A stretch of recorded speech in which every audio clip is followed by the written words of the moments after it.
بالله من شرور أنفسنا ومن سيئات أعمالنا من يهده الله فلا مضل له ومن فلا هادي له أشهد أن لا إله إلا الله وحده لا شريك له وأشهد أن محمدا عبده ورسوله لا نبي بعده قال الله تعالى في كتاب الكريم يا أيها الذين آمنوا اتقوا الله حق تقاته ولا تموتن إلا وأنتم مسلمون يا أيها الناس اعبدوا ربكم الذي خلقكم من نفس واحدة وخلقكم من زوجها وبث منهما رجالا كثيرا ونساء واتقوا الله الذي تساءلون به والأرحام إن الله كان عليكم رقيبا يا أيها الذين آمنوا اتقوا الله وقولوا قولا سديدا يصلح لكم أعمالكم ويغفر لكم ذنوبكم ومن يطع الله ورسوله فقد فاز فوزا عظيما أما بعد فإن أصدق الحديث كتاب الله وخير الهدي هدي محمد صلى الله عليه وسلم وشر الأمور محدثاتها فإن كل محدثة بدعة وكل بدعة ضلالة وكل ضلالة في النار. Kaum muslimin sedang jamaah Jumat yang dimuliakan Allah Subhanahu wa taala.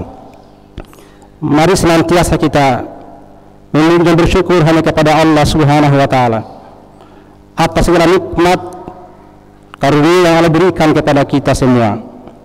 Senantiasa kita saling mengingatkan bahwasannya syukur kita kepada Allah Subhanahu wa taala mencakup 3 rukun. Yang pertama, kita harus mengakui dalam hati kita bahwa semua yang kita rasakan dan miliki hakikat dari Allah Subhanahu wa taala. Wa ma bikum min ni'matin fa minallah, kata Allah. Dan tidak ada nikmat yang kalian rasakan dan miliki melainkan semua dari Allah Subhanahu wa taala. Yang kedua, kita harus menampakkan nikmat-nikmat itu. Lisan kita banyak memuji Allah Subhanahu wa taala, memperbanyak mengucapkan alhamdulillah atas nikmat-nikmat tersebut. Lalu yang ketiga, kita berusaha memanfaatkan nikmat itu untuk semakin menambah ketaatan kita kepada Allah Subhanahu wa taala. Inilah rukun syukur kita kepada Allah Subhanahu wa taala.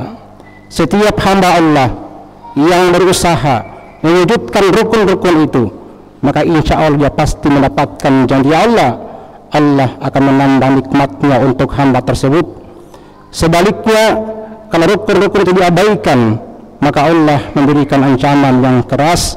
Inna adzabi lasyadid, kata Allah Subhanahu wa taala. Sungguh azabku amatlah keras, kata Allah Subhanahu wa taala.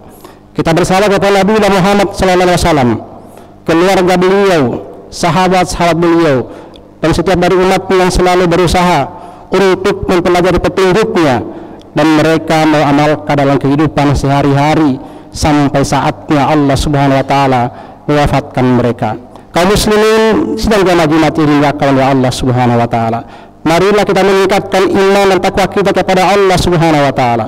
Bagaimana kita semua ini sebagai hamba Allah berusaha untuk menjalankan segala perintah Allah dan Rasulnya Muhammad sallallahu alaihi wasallam, dan kita pun berusaha untuk meninggalkan segenap larangan Allah dan Rasulnya Muhammad sallallahu alaihi wasallam, karena kita yang beriman kepada Allah dan hari akhir sangat menyadari, memahami bahwa tidak ada bekal yang bisa kita banggakan, yang bisa kita bawa ketika saatnya kembali kepada Allah Subhanahu wa taala, melainkan hanya bekal takwa kepada Allah Subhanahu wa taala. Allah ingatkan kepada kita, wa tazawadu fa inna khairaz zadi taqwa wattaquni ya ulil albab. Berbekalah kalian, karena sesungguhnya sebaik-baik bekal adalah takwa kepada Allah Subhanahu wa taala. Bertakwalah kepadaku, kata Allah, wahai sekalian orang-orang yang mengaku punya akal yang sehat. Kaum muslimin sedang jamaah Jumat yang dimuliakan oleh Allah Subhanahu wa taala. Kita manusia adalah makhluk sosial yang membutuhkan orang lain, yang butuh orang lain, dan kita butuh muamalah dengan orang lain. Dan satu hal yang penting untuk kita pahami, bahwa di antara kaidah dalam bermuamalah dengan orang lain adalah sebagaimana yang sering kali diungkapkan oleh para ulama kita, kama takunu li ibadillah yaqulullahu bik, sebagaimana engkau memperlakukan hamba-hamba Allah Subhanahu wa taala, maka seperti itulah Allah Subhanahu wa taala akan memperlakukan kalian. Dalam kaidah yang lain disebutkan al-jaza'u min jinsil amal, balasan itu sesuai dengan perbuatan kita masing-masing. Kaum muslimin sedang jamaah Jumat yang dimuliakan oleh Allah Subhanahu wa taala. Kaidah ini sejalan dengan hadis-hadis Nabi kita Muhammad sallallahu alaihi wasallam. Dalam banyak hadis Nabi Muhammad sallallahu alaihi wasallam menyebutkan tentang permasalahan ini. Bahwa siapa yang berbuat baik kepada orang lain, maka Allah akan berbuat baik kepadanya. Sebaliknya, siapa yang berbuat jahat, yang berbuat buruk kepada orang lain, yang bermuamalah buruk kepada orang lain, maka orang itu pun akan diperlakukan dengan hal yang sama. Di antara hadis Nabi sallallahu alaihi wasallam yang menjelaskan tentang masalah ini, misalnya Nabi kita Muhammad SAW bersabda, "Man naffasa an mu'min qurbatan min qurabid dunya, naffasallahu anhu qurbatan min qurabi yaumil qiyamah. Wa man satara musliman satarahullahu fid dunya wal akhirah. Wa man yassara lil musirin yassarallahu fid dunya wal akhirah. Wallahu fi aunil abdi ma kana al abdu fi auni akhihi." Dalam hadis ini Nabi kita Muhammad SAW menyebutkan 4 contoh aplikasi daripada kaidah ini. Beliau SAW menyebutkan, "Man naffasa an mu'minin qurbatan min qurabid dunya, naffasallahu anhu qurbatan min qurabi yaumil qiyamah." Barang siapa yang melepaskan dari seorang mukmin satu kurbah dari berbagai macam kurbah dunia, maka pasti Allah Subhanahu wa taala melepaskan baginya satu kurbah dari berbagai macam kurbah pada hari kiamat kelak. Para ulama kita menyebutkan tentang istilah kurbah. Kurbah adalah ma ahamman nafsa wa ghammal qalba, apa-apa yang membuat jiwa kita gelisah dan hati kita duka cita atau bersedih. Jadi semua masalah itu merupakan kurbah, dan setiap manusia pasti merasakan kurbah itu, sebab itu merupakan ketentuan dari Allah Subhanahu wa taala. Dalam surah Al-Balad yang keempat Allah menyebutkan, laqad khalaqnal insana fi kabad, sungguh-sungguh kami telah menciptakan manusia fi kabad, artinya kita manusia pasti merasakan keletihan, merasakan lelah, capek, masalah-masalah, semua perkara yang membuat jiwa kita gelisah dan hati kita bersedih. Nabi kita SAW ingatkan kepada kita, man naffasa an mu'min qurbatan min qurabid dunya, barang siapa yang melepaskan dari seorang mukmin satu kurbah saja. Dalam kata bahasa Arab, kurbah itu bentuk mufrad dan berfungsi umum, artinya apa saja kurbah yang bisa kita lepaskan dari seorang mukmin dalam kehidupan dunia ini, maka Allah janji naffasallahu anhu qurbatan min qurabi yaumil qiyamah, pasti Allah Subhanahu wa taala akan melepaskan baginya satu kurbah dari berbagai macam kurbah pada hari kiamat kelak. Kita sangat menyadari hari kiamat bukan perkara yang mudah. Karena itu hadis Nabi sallallahu alaihi wasallam ketika menyebutkan balasannya tidak menyebutkan dilepaskan kurbah di dunia, padahal manusia itu melepaskan kurbah dalam kehidupan dunia. Tapi ketika menyebutkan balasannya, Nabi menyebutkan naffasallahu anhu qurbatan min qurabi yaumil qiyamah, dilepaskan satu kurbah dari berbagai macam kurbah pada hari kiamat kelak. Kenapa? Karena terkadang dalam kehidupan dunia ini, kadang manusia tidak mendapatkan masalah-masalah yang begitu berat, atau umumnya orang bisa menanggung beban itu, tapi beban pada hari kiamat tidak seorang pun yang mampu untuk memikulinya kecuali mereka yang dibantu oleh Allah Subhanahu wa taala. Allah menggambarkan tentang kegoncangan pada hari kiamat, ya ayyuhan nas, wahai manusia, ittaqu rabbakum, takutlah kalian kepada Rabb kalian. Lalu Allah Subhanahu wa taala menggambarkan bagaimana dahsyatnya kegoncangan pada hari kiamat. Yauma tarawunaha kullu murdiatin amma arda'at wa tadau kullu zati hamlin laha wa taran nas sukara wa sukara walakinna azabul syadid. Pada hari itu kita menyaksikan semua ibu yang mengandung menggugurkan kandungannya, semua ibu yang menyusui melupakan bayi susunya, dan kita menyaksikan manusia seperti mabuk padahal mereka tidak mabuk. Kenapa seperti itu? Karena kegoncangan yang keras pada hari kiamat kelak. Coba kita bayangkan jemaah Jumat dimuliakan oleh Allah Subhanahu wa taala. Ibu yang mengandung yang tersimpan pada kandungan yang kokoh, tapi karena kegoncangan yang kuat dia mengeluarkan apa yang dikandungnya. Seorang ibu yang fitrahnya sangat mencintai anaknya, tapi karena kegoncangan yang keras dia menyimpan bayinya demi melupakan anak yang sesungguhnya. Dan kita menyaksikan orang seperti mabuk padahal mereka tidak mabuk dalam kehidupan dunia ini. Ketika terjadi gempa bumi dengan kekuatan tertentu, kita orang menyaksikan seperti sempoyongan pada hari kiamat. Kita menyaksikan manusia seperti mabuk padahal mereka tidak mabuk. Walakin azaballah syadid, dan sesungguhnya azab Allah amatlah keras. Nah, seorang muslim, kata Nabi SAW, yang mampu melepaskan dari mukmin yang lain satu kurba saja, maka Allah jamin bahwa nanti pada kiamat Allah melepaskan baginya satu kurba dari berbagai macam kurba pada hari kiamat kelak. Yang kedua, Nabiullah Muhammad SAW mengatakan, man satara musliman satarahullahu fid dunya wal akhirah. Barang siapa yang pandai menutupi aib saudaranya, maka pasti Allah Subhanahu wa taala akan menutupi aibnya di dunia dan di akhirat. Kita manusia tidak akan lepas dari aib dan dosa. Bayangkan kalau seandainya semua aib kita dibuka oleh Allah Subhanahu wa taala, betapa malunya kita di hadapan manusia. Demikianlah orang-orang yang pandai menutup aib saudaranya, maka Allah janji pasti menutup aib orang tersebut dalam kehidupan dunia sebelum di akhirat. Yang ketiga, Nabi telah menyebutkan, "Wa may yassara la musirin yassarallahu alaihi fid dunya wal akhirah." Barang siapa yang memudahkan urusan seorang muslim, maka pasti Allah Subhanahu wa taala akan memudahkan urusan orang itu dalam kehidupan dunia sebelum di akhirat. Lalu beliau menutup hadisnya, wallahu fi aunil abdi makana fi makana fi akhihim. Dan Allah Subhanahu wa taala akan senantiasa membantu seorang hamba selama hamba itu senantiasa membantu hamba-hamba Allah Subhanahu wa taala yang lainnya. Kaum muslimin sedang jamaah yang dimuliakan oleh Allah Subhanahu wa taala. Sebaliknya, kalau kita berbuat buruk kepada orang lain, bermuamalah dengan buruk kepada orang lain, kepada manusia, berakhlak buruk kepada orang lain, kita pun mendapatkan balasan yang sama.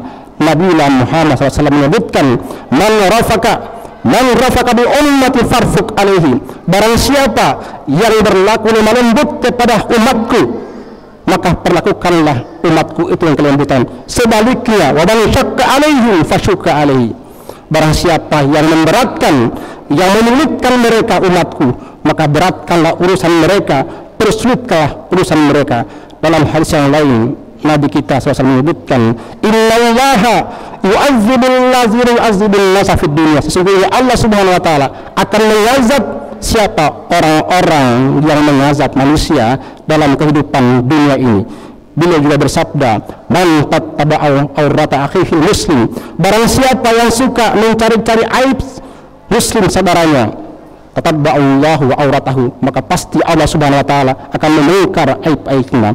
Dan tataba'allahu wa auratahu, dan barang siapa yang telah dibongkar aibnya oleh Allah Subhanahu wa taala, yafdahu walau fi jawfi baitihi, maka Allah Subhanahu wa taala akan mempermalukannya sekalipun dia bersembunyi di dalam rumahnya. Kaum muslimin sidang jamaah Jumat yang dimuliakan oleh Allah Subhanahu wa taala, inilah kaidah kita yang ini. Kama takunu li ibadillah yakunu lahu bik. Sebagaimana engkau memperlakukan manusia, maka seperti itu pula kita akan diperlakukan oleh Allah Subhanahu wa taala. Kalau kita pandai memaafkan, kita pun akan dimaafkan orang lain.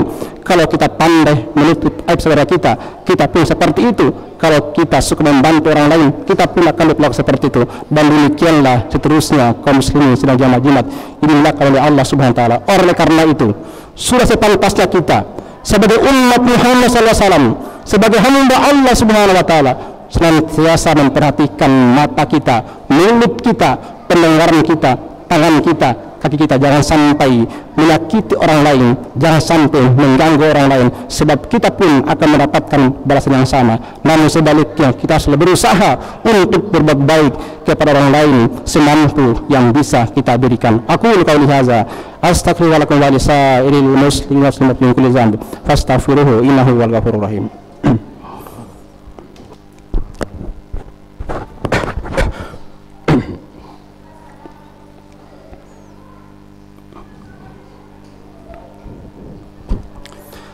Alhamdulillah nahmaduhu wa nasta'inuhu wa na'udzu billahi min syururi anfusina wa min sayyiati a'malina may yahdihillahu fala mudilla lahu wa may yudlil fala hadiya lahu. La ilaha illallah wahdahu la syarika lahu wa asyhadu anna Muhammadan abduhu wa rasuluhu la nabiyya ba'da. Kaum muslimin sidang jamaah Jumat yang dimuliakan oleh Allah Subhanahu wa taala, hendaknya setiap kita berusaha mengamalkan hadis Nabi kita Muhammad sallallahu alaihi wasallam, beliau pernah mengatakan, man istata'a an yanfa'ala akhihi falyaf'al. Barang siapa yang mampu berbuat baik kepada saudaranya, maka hendaknya dia melakukannya. Bahkan Nabi kita sallallahu alaihi wasallam mengingatkan kepada kita, sekedar tersenyum kepada saudara itu merupakan kebaikan yang besar. Tabassumuka fi wajhika laka sadaqah. Senyum kamu di hadapan saudaramu itu merupakan sedekah bagi kamu. Dan para ulama kita menyebutkan, ketika mendefinisikan akhlak yang mulia, mereka mengatakan bahwa akhlak yang mulia itu apa? Baslun nada wa kafful aza wa taraqatul wajhi. Ketika engkau baslun nada, mudah berbuat kebaikan kepada orang lain, wa kafful aza, mampu menahan gangguan untuk orang lain dengan lisan maupun tangan kita, wa taraqatul wajhi, dan wajah yang ceria, orang senang ketika melihat kita, senang ketika berjumpa dengan kita. Itu adalah akhlak yang mulia. Dan Nabi kita sallallahu alaihi wasallam, di antara misi utama itu adalah bagaimana kita bisa menyempurnakan akhlak kita bisa berakhlak yang baik. Nabi menyebutkan, innama bu'istu liutammima maqarimal akhlak, hanya saja aku diutus untuk menyempurnakan akhlak umat manusia. Dan bahwa di antara perkara yang banyak memasukkan orang ke dalam surganya Allah Subhanahu wa taala adalah punya akhlak yang baik. Ketika Nabiullah sallallahu alaihi wasallam ditanya tentang perkara yang banyak memasukkan manusia ke dalam surga, beliau menyebutkan taqwallah wa husnul khuluq. Engkau bertakwa kepada Allah Subhanahu wa taala dan engkau punya akhlak yang baik. Semoga Allah Subhanahu wa taala mengaruniakan kepada kita punya muamalah yang baik dengan sesama kaum muslimin, orang-orang yang beriman. Hendaknya kita ingat, kalau kita memperlakukan manusia dengan kebaikan, maka begitu pula lah kita akan diperlakukan oleh Allah Subhanahu wa taala. Sebaiknya kalau kita berbuat jahat, berbuat buruk, punya akhlak yang buruk, muamalah yang tidak baik, maka kita pun akan diperlakukan dengan seperti itu. Imam Ibnu Qayyim al-Jauziyah menyebutkan ketika kita bermuamalah dengan hamba Allah Subhanahu wa taala dengan satu sifat, maka Allah Subhanahu wa taala akan bersikap kepada kita dengan sifat yang sama. Innallaha wa malaikatahu yusholluna 'alan nabi ya ayyuhallazina amanu shallu 'alaihi wa sallimu taslima. Allahumma shalli 'ala Muhammad wa 'ala ali Muhammad kama shallaita 'ala Ibrahim wa 'ala ali Ibrahim innaka Hamidum Majid. Wa barik 'ala Muhammad wa 'ala ali Muhammad kama barakta 'ala Ibrahim wa 'ala ali Ibrahim innaka Hamidum Majid. Allahumma shalli 'ala Muhammad wa kama shallaita 'ala Ibrahim innaka Hamidum Majid. Allahumma ighfir lil muslimin wal muslimat wal mu'minin wal mu'minat al-ahya'i minhum wal amwat innaka sami'un qaribun mujibul hajat. Allahumma rabbana zalamna anfusana wa illam taghfir lana wa tarhamna lanakunanna minal khasirin. Allahumma rabbana la taj'al fi qulubina illa lil ladzina amanu rabbana innaka ghafurur rahim. Allahumma rabbana atina fid dunya hasanah wa fil akhirati hasanah wa qina adzabannar. Ibadallah innallaha ya'murukum bil 'adli wal ihsan wa ita'i dzil qurbi wa yanha 'anil fahsya'i wal munkar ya'idukum la'allakum tadhakkarun wa aqimis shalah.